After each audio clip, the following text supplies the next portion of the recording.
we got through, I believe, we got all the way through number 10, right? And then you had time to do the rest.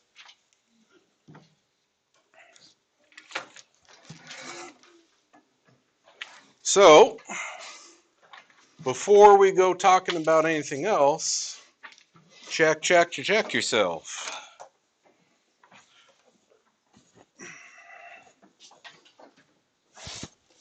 That one's here now.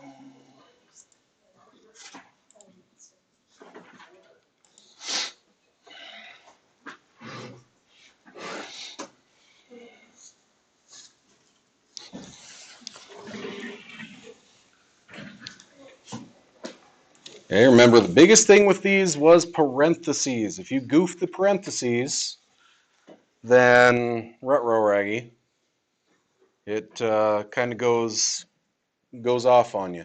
Also, when you're checking these, I want to see the actual points on there. If I just see a generic parabola that kind of looks like this, I ain't counting it because that says I looked at the screen, I copied down what I saw, I BS'd it. Okay?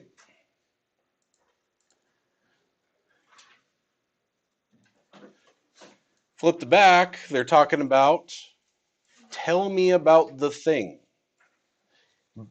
Both of them didn't have zeros because they never actually hit the x-axis. They both had minimums, you just had to say it the right way.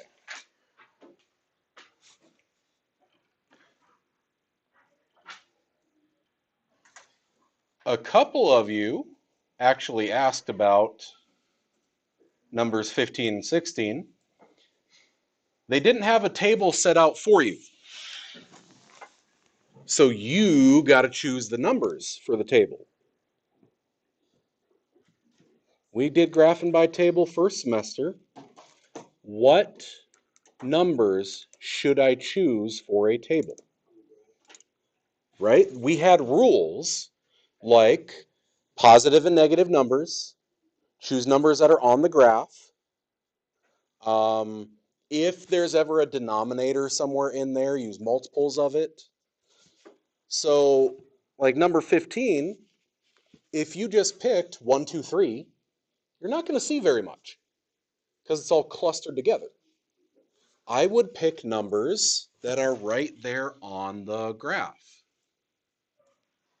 I would pick probably negative 20, negative 10, 0, 10, 20. And that would give me a lot better points than 1, 2, 3. Okay?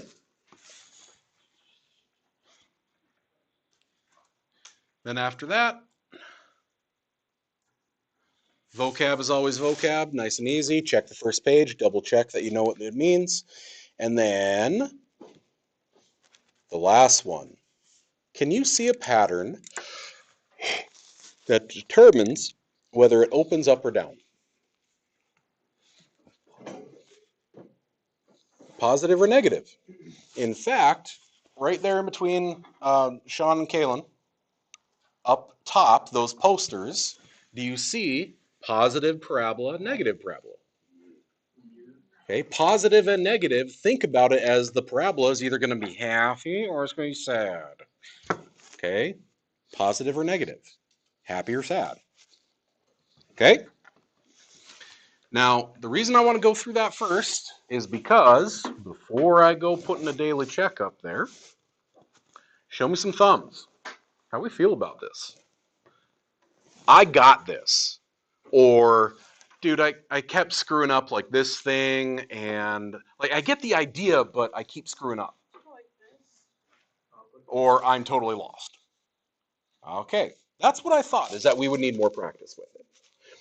So I'm not going to do a daily check yet.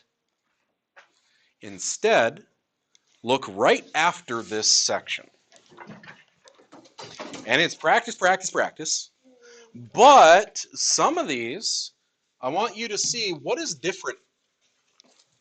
What's different about some of the ones on this page compared to the ones we've been doing? There's 3 terms now. Right? Everywhere there's an X, you're still putting parentheses. Okay? So, does everyone have a calculator? How we can be at the end of February in a math class and we still don't have a calculator in front of us. Bums. I mean, at least I own the fact that I'm going. It really look like Okay. I have to go spend the next 3 hours in the car with my mother.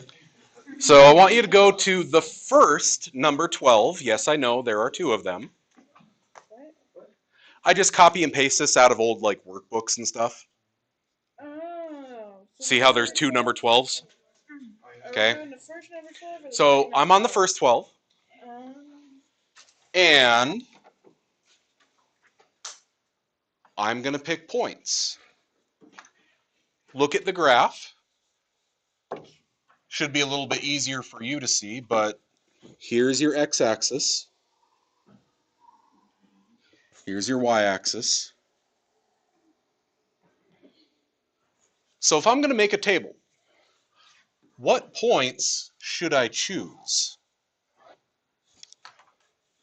Should I go to -10? It's not on my graph. I should not use that. +6. Okay. 1, 2, 3, 4, 5. I see 5 boxes off to the right. I probably shouldn't use 6 either. Okay. So I want to choose things that are on the graph. Notice all the graphs on here, they're a little bit different. Where the axes are is shifted around a little bit. That's because they're telling you it will fit here. The graph will fit here. Okay. So I'm going to choose positive and negative numbers between -5 and 5. What's the easiest number in the world? 0. 0. Even easier than 1. So I know I want to choose 0. And then I should choose positive and negative numbers. Here's the catch. Depending on where the graph goes, I might get numbers on the y side of this that aren't on my graph. X squared is a lot more powerful than x times 2. So it's going to shoot off of the graph very fast.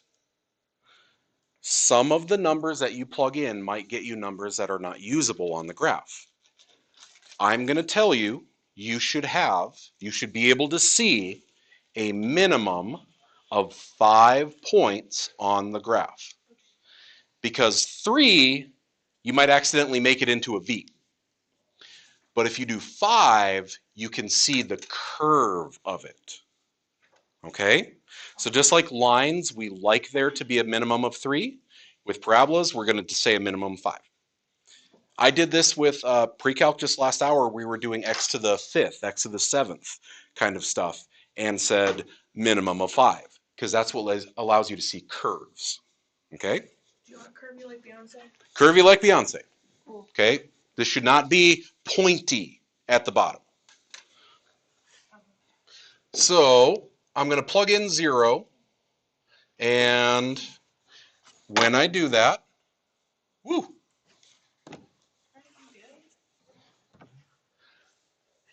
if you need to write it over here, everywhere that there is an x, you're putting a parenthesis.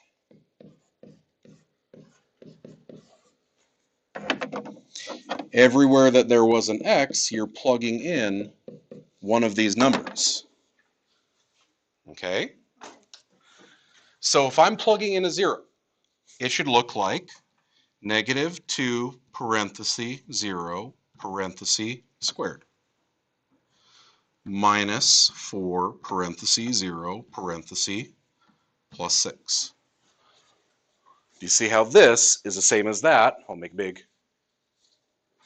It's the same thing, there's just a 0 there instead of an x. I hit enter. I get 6. I plug it in my table.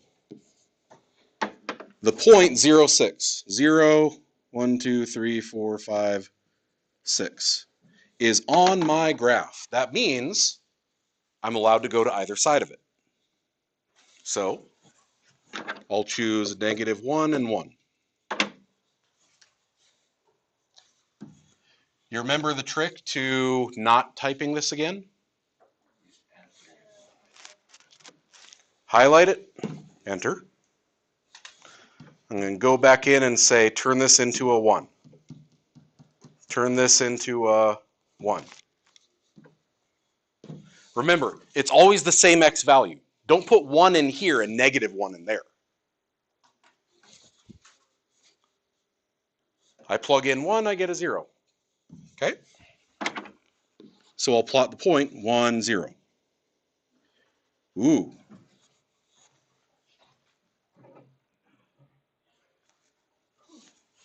I wonder what's going to happen when I say 2.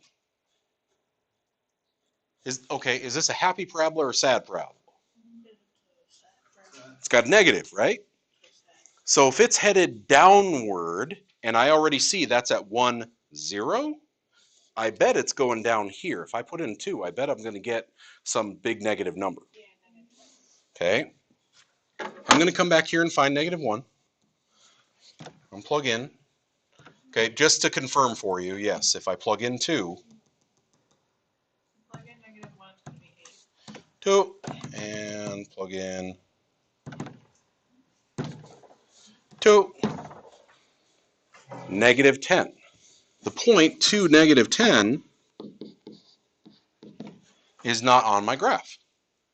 So that means everywhere after that, I'm not going to try those points because they're not on my graph. Okay? I can go back and find -1 though. I know I've showed you all this before, but you know how when you go back to type in stuff, sometimes it just overwrites what's there and you end up having to type it all over again anyway? There's a button that gets around that called insert.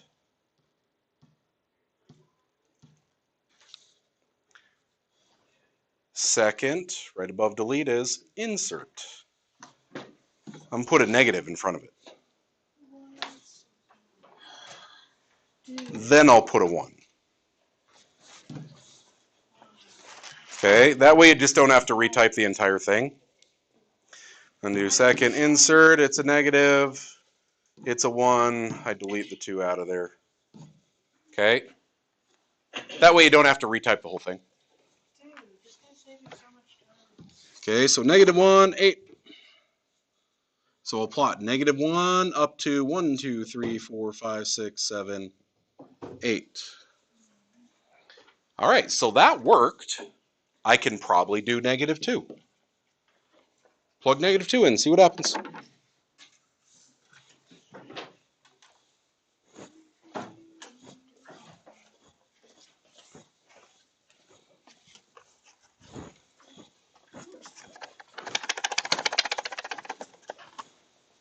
I know there were blue in here that needed to get added. Okay, plug in -2. Everywhere there's an x, get +4 by -2 is -8. -8 plus 8 is 0. 0 plus 6 is 6. So the point, -2, 6.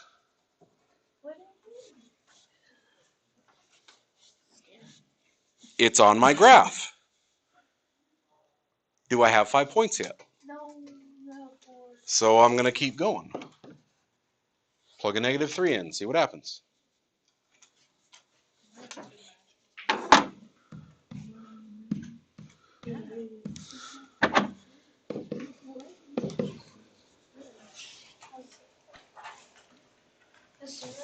I heard a couple people mutter zeros. So -3, 0. Again, when you're graphing these, if you need to put X, Y, remember these guys?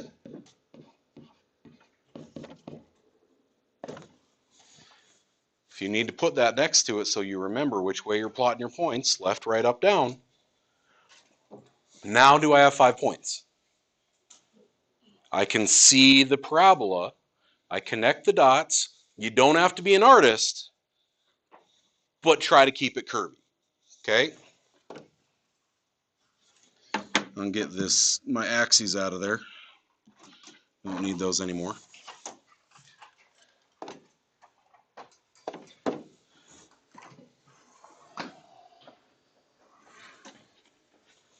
I always miss the one on the right. Every time.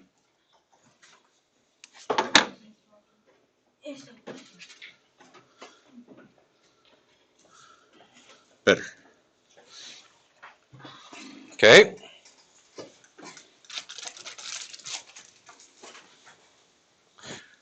So they're done the same way. It's just now some of these are going to have a middle term.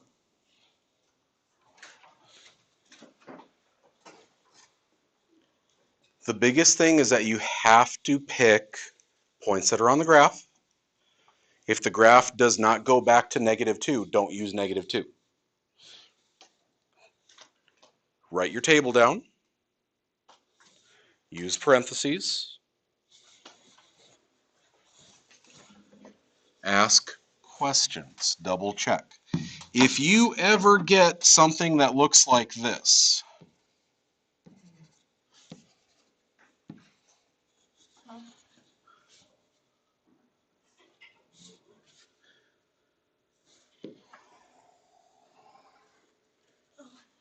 that don't look like a parabola. You goofed up. In fact, I can tell you right now, you missed a negative when you did because this should have been here and this should have been here.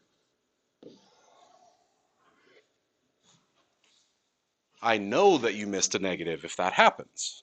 Okay? No ding ding. So, you okay to hit the ground running or see again? Got 2 teachers in here. I want you asking questions and practicing. Okay? I'm also going to go easy on you. I want to see what happens when we finish. Not all of this.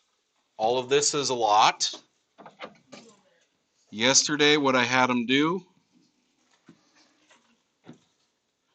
was those. Okay?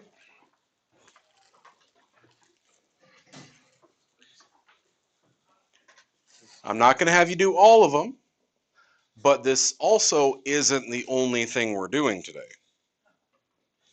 So just do those 5. I know these take some of us a while, especially with all that monkey button pressing. Say 25 minutes, 5 minutes apiece. Should be enough time to poke buttons on a calculator and write down your table. Okay, we'll give about 25 minutes, and then after that, we'll do the thing. A different thing. Okay? Maybe. Oh, I don't know. What is the thing? Well, that's a great question. That's why I'm asking you.